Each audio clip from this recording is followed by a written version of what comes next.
There are so many what-if questions that we have, that I have. When I was first introduced to the theme of this TEDx event, I knew there were so many directions, so many paths I could explore in my TED Talk. But one thought kept popping back up into my head, and that was the existence of the Great Filter. For those of you who don't know me, my name is Ahan Chakrabarti, and I love science-related questions and theories. And today, I'm going to take you through what is arguably the most interesting, most compelling, and most entertaining of them all. Now, before we begin, let's think for a minute about the universe as we know it. Considering its size, it's fair to assume that there are various other life forms that exist. But for some reason, we haven't come across any. Why is that? Well, the answer to this question is that there lies a great filter. This great filter stops advanced species or advanced civilizations from colonizing and interacting with less developed species than them. The great filter is the best answer that we have to the Fermi paradox. Named after the Italian-American physicist Enrico Fermi, the Fermi paradox simply asks, where are all the aliens? And the great filter is the best answer that we have. A large barrier that separates worlds and makes sure that planets or life never meet each other. It seems like a cool proposition that there exists some kind of force, supernatural or scientific, that regulates our perception of the universe and possibly restricts us, humans, from our true potential.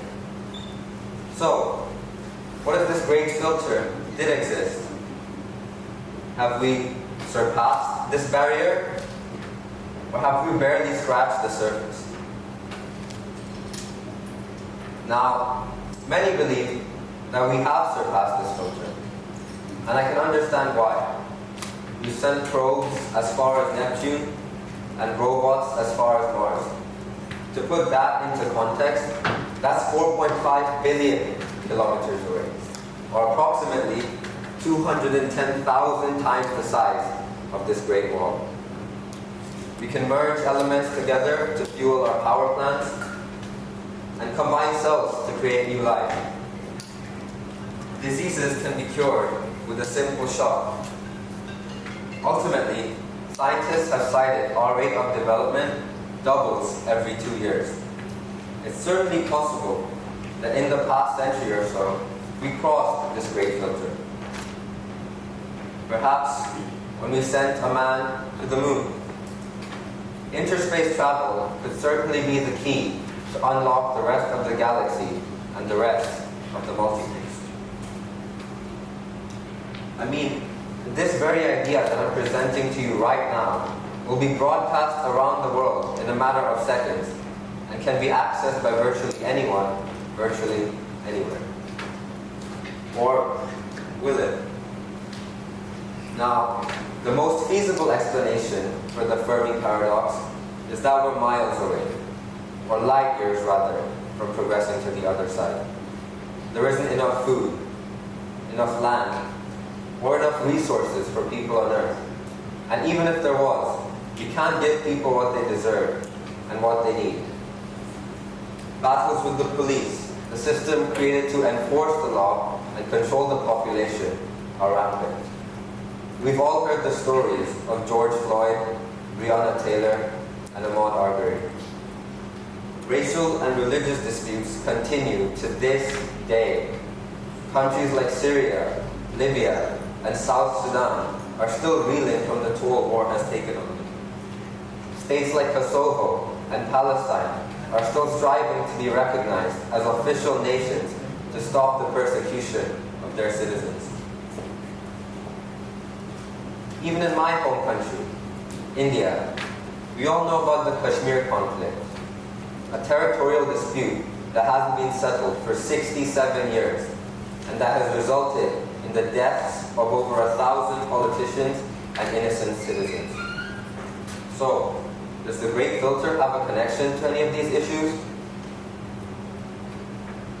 It's fascinating that humans can create new life, but one thing we don't realize is we're forced to do so, having slaughtered 83% of the total wildlife despite making up less than 0.01% of all population. Now, even on a personal level, I can't stand on public transport without people scurrying away from me because they suspect I, as a foreigner, carry the virus. I haven't seen my family in years and my friends in months. So how far have we really progressed? Haven't we created some kind of filter for ourselves without even realizing it? Doesn't this raise so many questions? Now, personally, I believe we're not on either side of this Great Wall. We're simply passing through the filter itself. For example, the first phone that I ever used was a simple BlackBerry. Let me tell you, ladies and gentlemen, all you could do with that was phone and message, and the only game you could play was Snake. But with my current device, I could buy new shoes or book a taxi in a matter of seconds. What I'm trying to say is, times change, and with all our technological advancements, we may soon leave the Great Filter behind. Even Elon Musk set Twitter ablaze recently by saying we could cross this cosmic path, but only through the use of AI. That seems great, but doesn't it feel that for every step forward, we end up taking 2 steps back?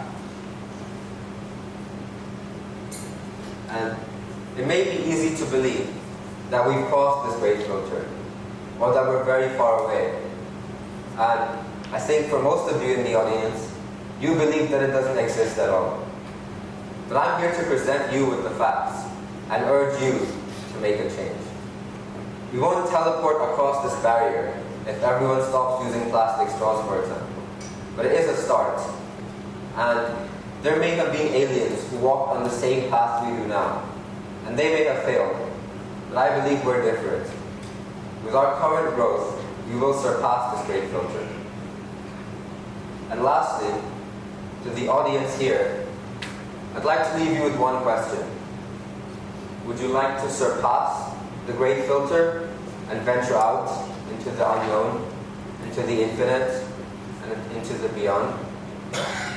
Or would you like to stay where we are and solve the local issues which plague us to this day? The choice is yours.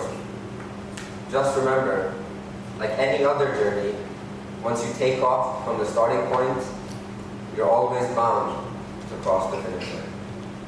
Thank you.